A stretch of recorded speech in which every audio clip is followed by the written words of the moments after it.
You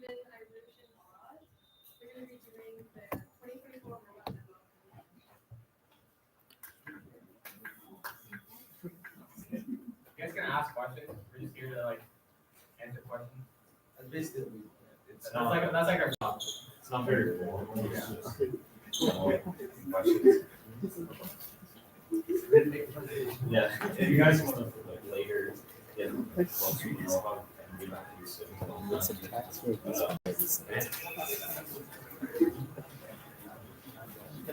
Yeah, start to finish, how long did it take to make that robot? Start to like if we're talking about like the full design to assembly, it was about 4 weeks coming up with the architecture, designing it, and then assembling it. It was about 4 weeks. But just assembling it itself, it takes like 2 days. Because once you have all the designs, once you have all the parts, it takes like a day and a half to assemble and another day to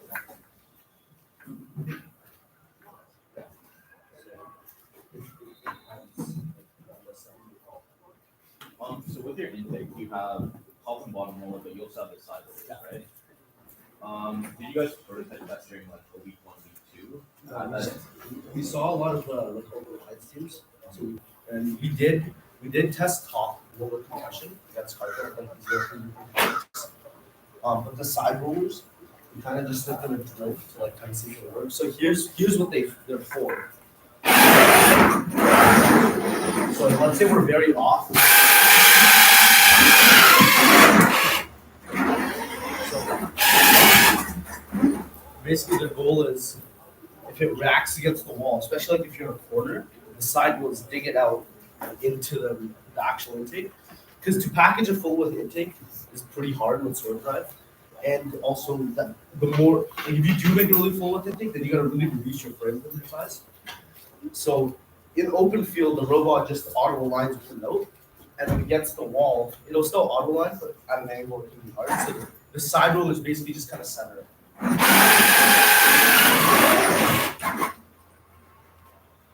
Are you always auto aligning for pickup?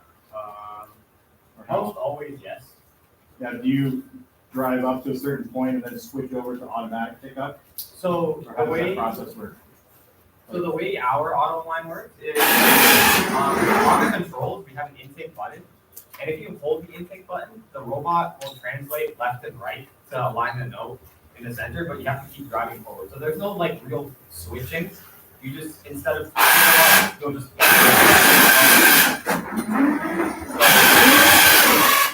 that was auto align as well. So it's very simple the way it's written.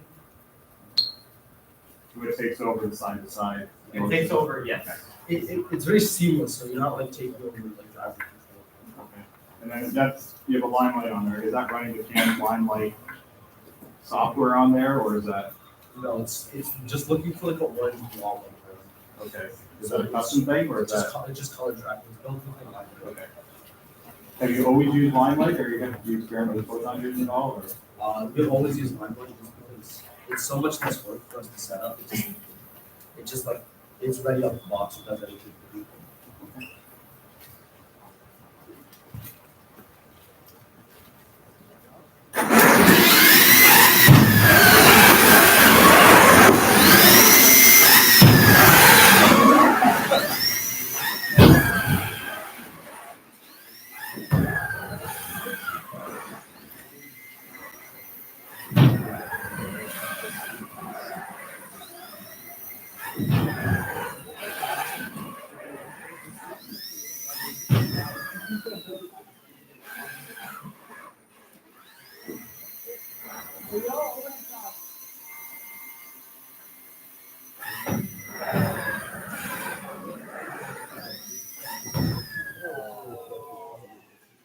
What are your controls for the robot, and how hard was it to like mount it? Like you're talking about like physical controllers, like So this controller has back buttons as well. Okay. And every single button on the controller does something. And there's also combinations where like two buttons will do something.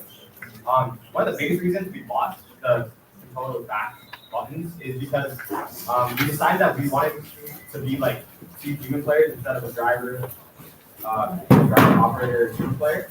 So that meant like only one person could physically control the entire robot.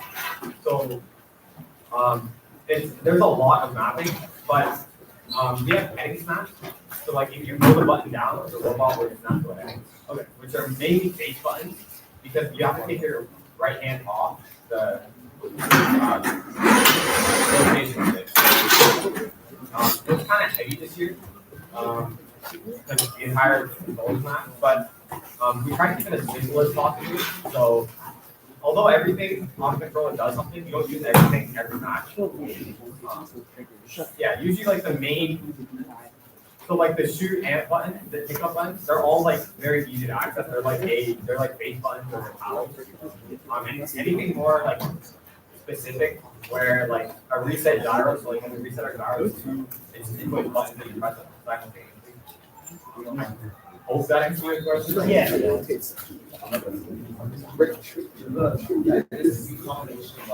Yeah. Sometimes like really specific things that we don't want to access, but we want the ability to do. For example, with the arm that you have, so like if our arm is zeroed out, it's not normally pressed, so you can't like accidentally zero the arm and like the hand position. So many very specific motions that the robot has to do is usually two buttons.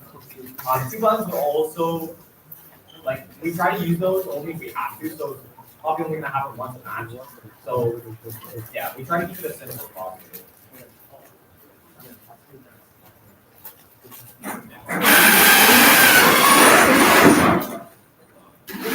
That's our path.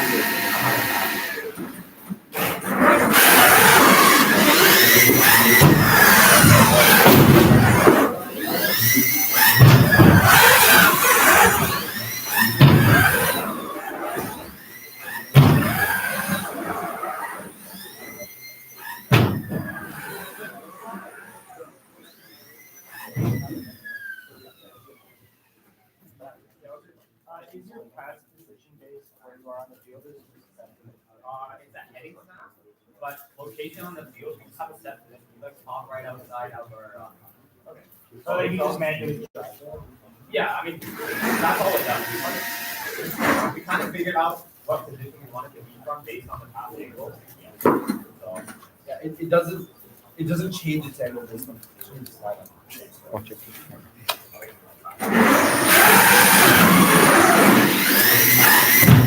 let's talk about the couple of failures. In case like the line lights stop working. We have this manual on the ground. It's got from there. That's because you use the line light in your arm. You know that's a safe spot. We also have overhead. There's also like a safe spot that you know is already a heading snap. So we try to plan around failures during a match, even if they are unlikely to occur.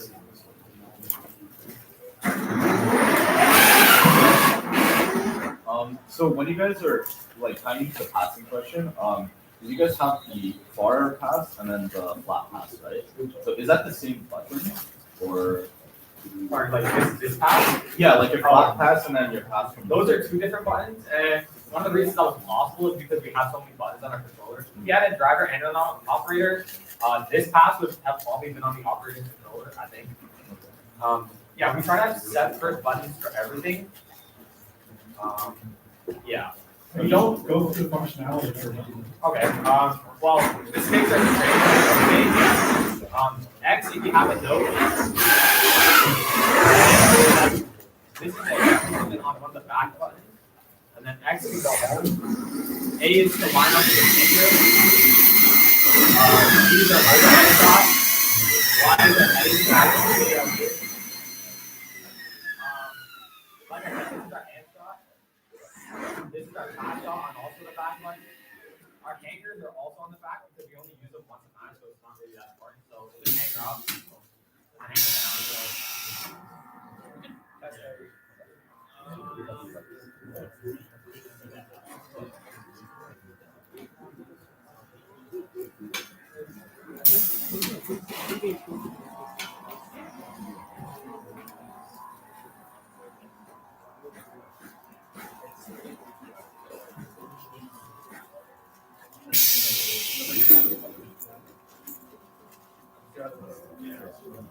wires like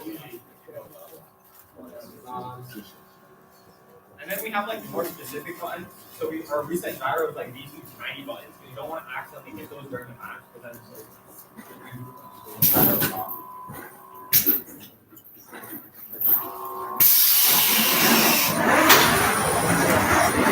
yeah, all the little functionalities, like I said before, are on small buttons, because you don't want to accidentally press those during the match.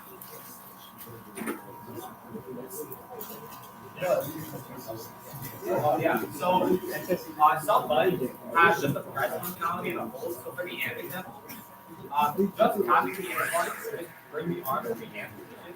But if you hold it, it'll give you a heading snap to where the amp is on the field. We have a lot of those this year, so this is a heading snap, this is a heading snap. Our snaps and amps are also both heading snaps. This just helps because you don't have to like manually align, manually rotate over. So it's a quick and easy fix. Yeah. The big thing with the press is to override the limelights. Actually, usually better for the press. And that's what I'm One of the things we did into the season, after we had our robot built, we tried to like automate the amp. So it would like basically what we do with the speaker, but it'll like drive to the amp by itself and then go to the arm position. What we forget, like that just didn't work for us because of the limelight position of our like arm and position. It just wasn't that smooth. So what we did is we gave just a heading snap, and then we trusted that with enough practice, you don't need it automated. So a big thing about that is we don't try to automate everything. We automate what we need to do, and then everything else we try to make as simple as possible for the driver to accomplish. If your automation is going to be worse than the driver practice, then don't automate. So the amp line is worse than the driver manually lining themselves. So there's no point in having that. And the heading snap and amp automation we came up with after Newmarket. So at Newmarket, it was like you had to go to the position and then manually rotate wherever the amp was. And then after Newmarket, we figured that wasn't going to be as fast as we actually wanted it to, no matter how much driver practice was put in, because sometimes like you just won't be facing right, or sometimes you'll have your vision blocked, or something could happen, right? So we automated it in the best way we felt possible.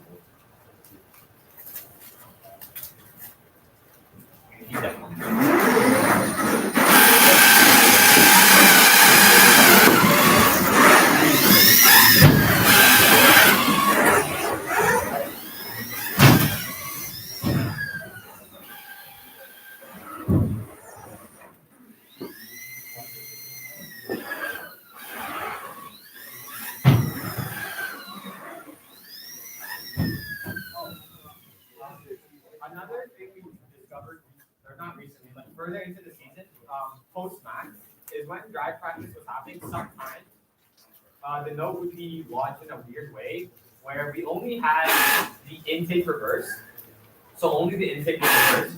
And what we figured out is sometimes the note was too far up, the intake reverse wouldn't be enough. So what we also did is, along with that, we reversed the shooter wheels. So the entire robot would like feed backwards, so you could flush out anything in the robot. That just happened because, like, as we were driving around, the note was in a weird position. The intake button didn't work, and then we told our mentors, and then we thought of a fix like together. So that kind of stuff only happens if you keep pushing the robot to the absolute limit it can go. Because if you just build the robot, drive it around for a little, and then get to a comp and that happens, that's really unfortunate because now you can't get to know that it worked off for the entire match. So we try to troubleshoot as much as we can after the robot's built. Yeah, that was like one of our priorities, never jam. So it jammed once throughout the entire season. If we did jam, we always had a way to check it, unless like what happened was the one match where like two notes double barreled themselves on top of each other into the intake. So that was not ideal. Oh yeah. Another thing that we happened at our first event is like extremely unlikely, let's put it that way. Basically the amp missed and the note landed and tapped our breaker, which is like right here. So that caused us to like lose power, but like only for like 5 seconds, it was really weird. But, so we made a cover for that, so the breaker's a 30-minute cover. So even though the breaker was super inside the robot, very protected, it's still somehow got hit. So making a cover for that kind of protected it. At what point do you spin up the shooter wheels? So I try to do it as early as possible. So when I'm running full field, I try to do it like the moment I cross my half because shooter wheels do take time to like spin up the speed. So if you just do them earlier, it's better. But also, more importantly, with our auto line, the further you trap, the better. Because if you're standing right here and you're facing like this, and you hit the auto line, it's gonna take longer to auto line and then longer to shoot. So we try to minimize our cycle time as much as possible. So the way I've always been doing it is like before I enter my zone, like I spin them up because like it's automated for me, so I'm trying to get the fastest cycle time possible. So is that a manual button, and then as soon as it's aligned, it'll fire? Yeah, so the shooter's spin button and the auto line button are on the same button. So you can spin up the shooter and auto line at the same time. So it's just one button.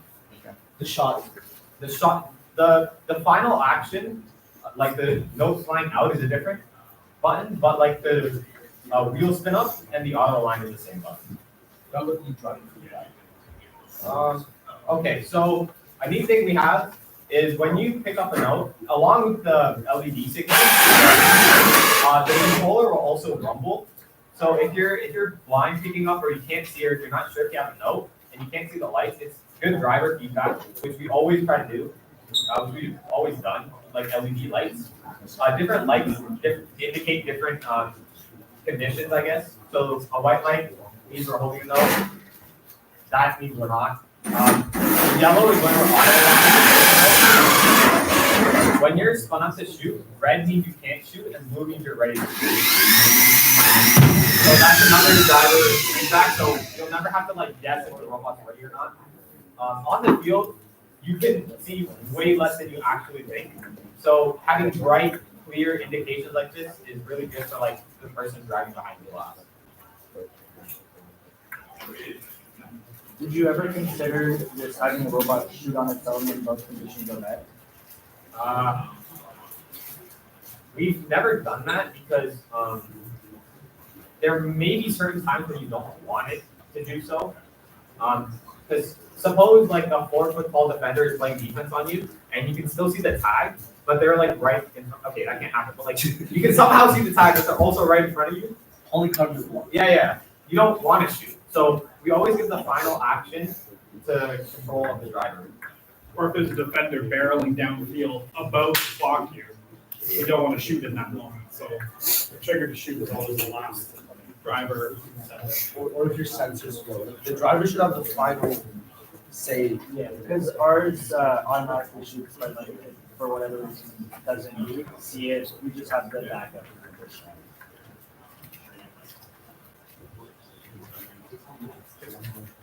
So this is more of like a drive practice question. But when you're practicing, like, what are the first things that you do to like to practice during the time that you have? And then what's the main thing you practice?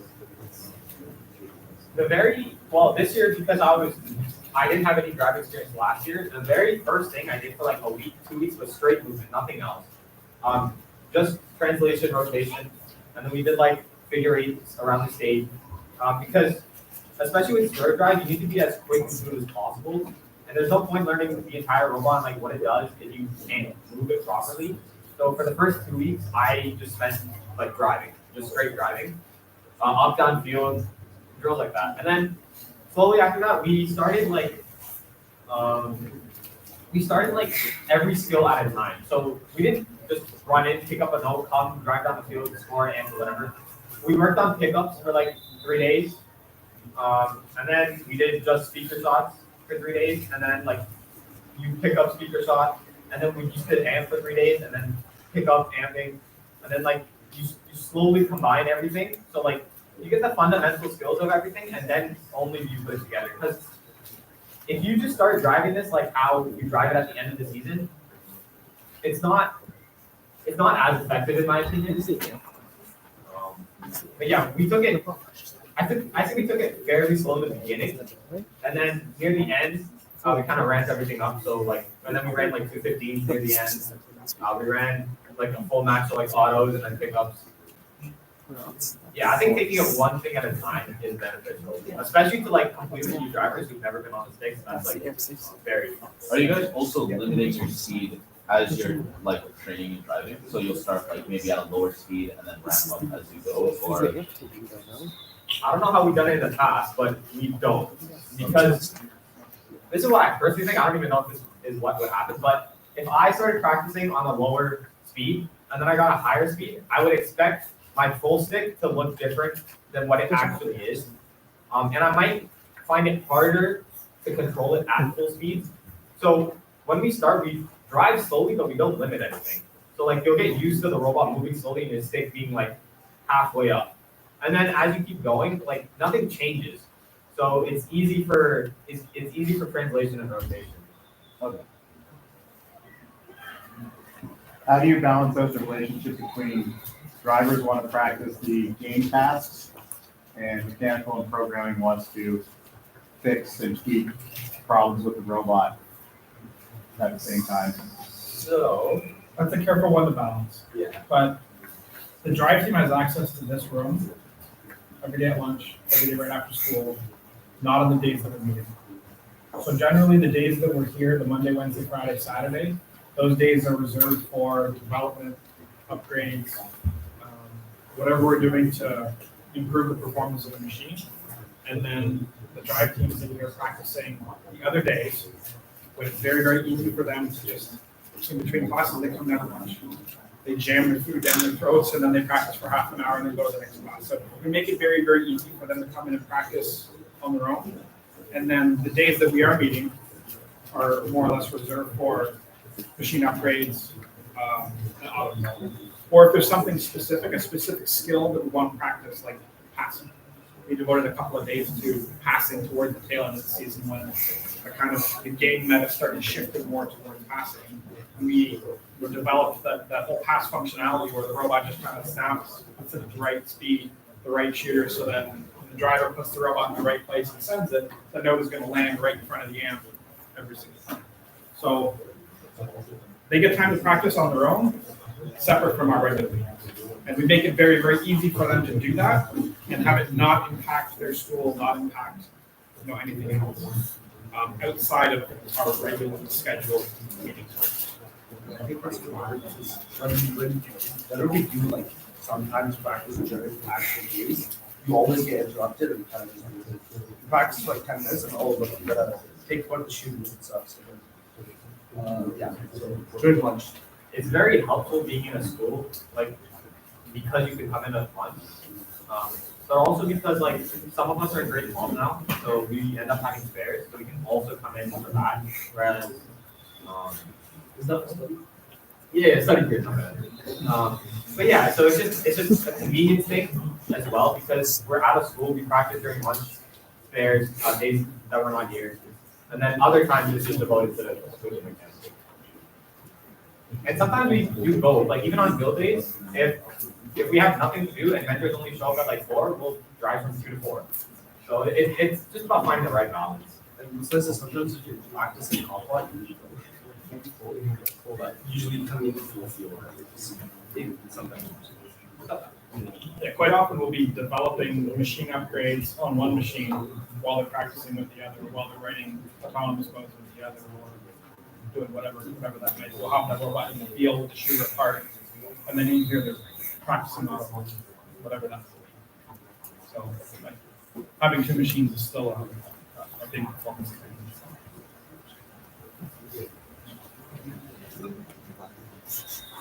More questions? You should give me this for Christmas.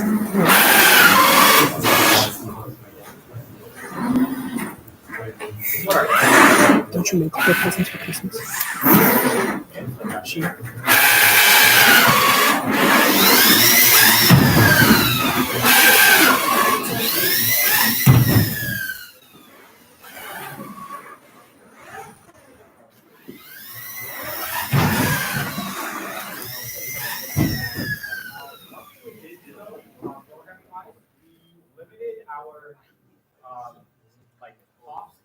when you were aiming at the speaker.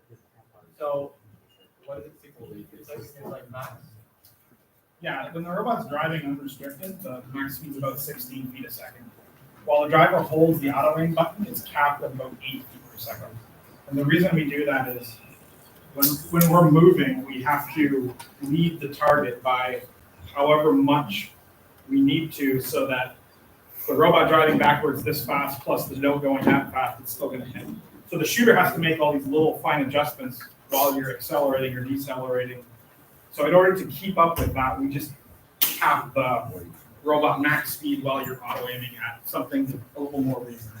And 8 feet a second is still fast. Like 10 years ago, 8 feet a second was like, that was the top speed of robots. So it's not like really. Yes. How far can you shoot realistically? How far do you want to shoot? We can shoot from about the wing line. So roughly about there. That note is terrible. With particularly worn notes, the shooter at range suffers with really worn notes. With a good note, we can hit that.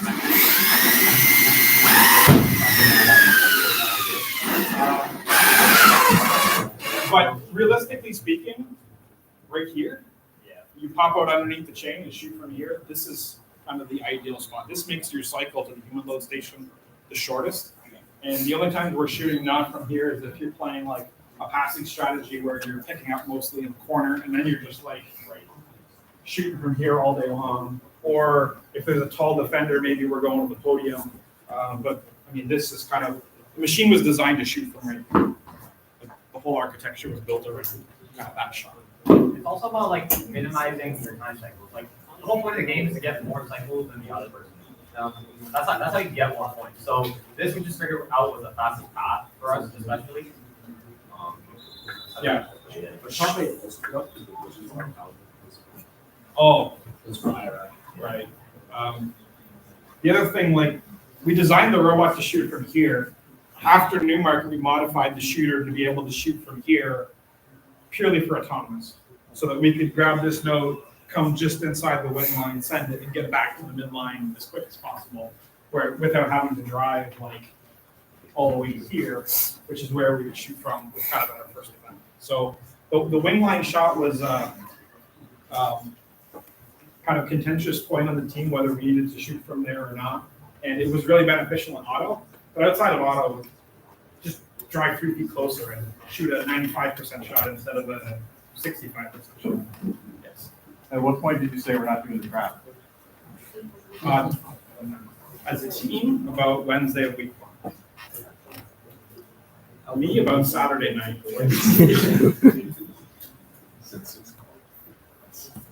one of the things, all the architectures we had for trap were really not good. So, Yeah, we couldn't come up with a simple way to do it and not compromise the rest of the functionality of the robot. Because pretty well everyone that trapped designed their whole robot around trapping and then like figured out a way to shoot at the same time. But it was a shooting game. Like the trap wasn't the be all end all of matches. And I go into this more in my presentation this afternoon if you're gonna be there, but yeah, the trap was not. Trap was not. It was a trap. Trap was a trap. Very good.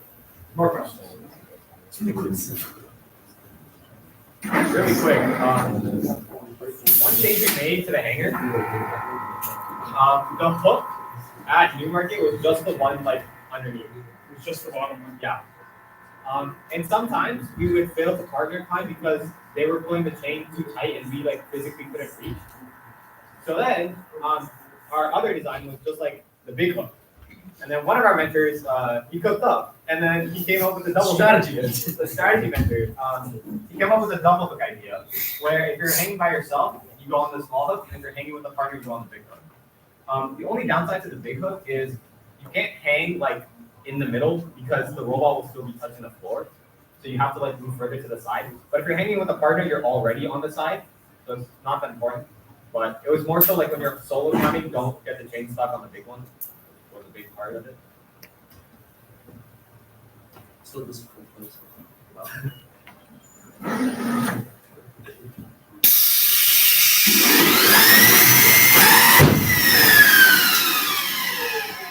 where the divot is. Yeah, it is.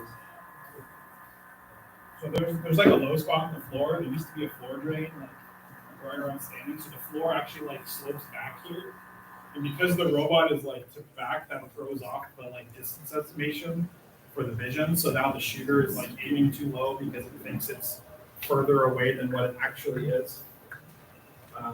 So the vision calibration, we calibrate on each field at each end. So this is the calibration from the last event that we attended, which was a gymnasium floor that was like, whereas now we've got this like half-degree slope because the floor is terrible. And that actually affects the light distance measure. When you're shooting from back here, you have like a 1 degree window in order to hit with your shooter for the elevation. So you have to be able to range the target very, very accurately, and then put your shooter, within a degree, which is very difficult. Whereas if you just shoot from here, you have like a 3-degree window to hit, and it's a much, much easier shot. This was just for auto to shoot from way back here. It requires calibration. More questions?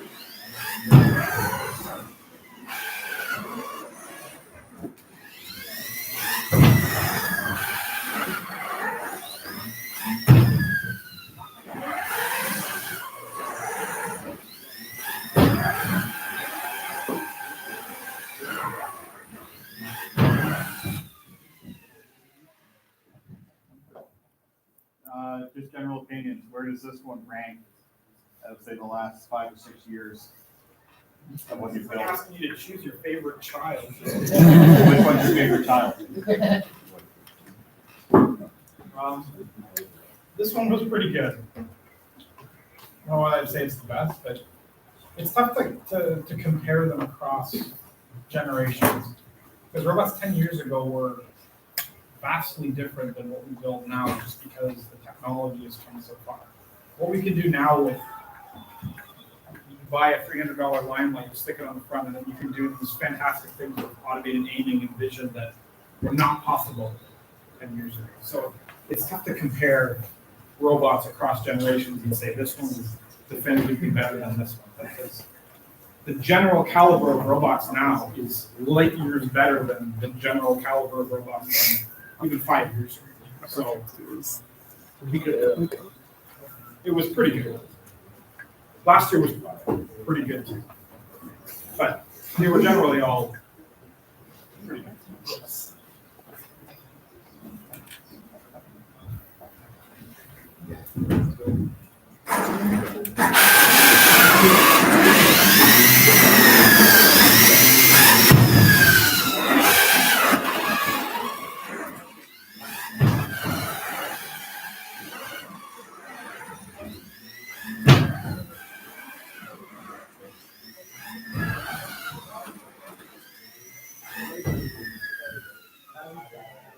We'll throw it up on the cart. You guys can take a look, ask more questions.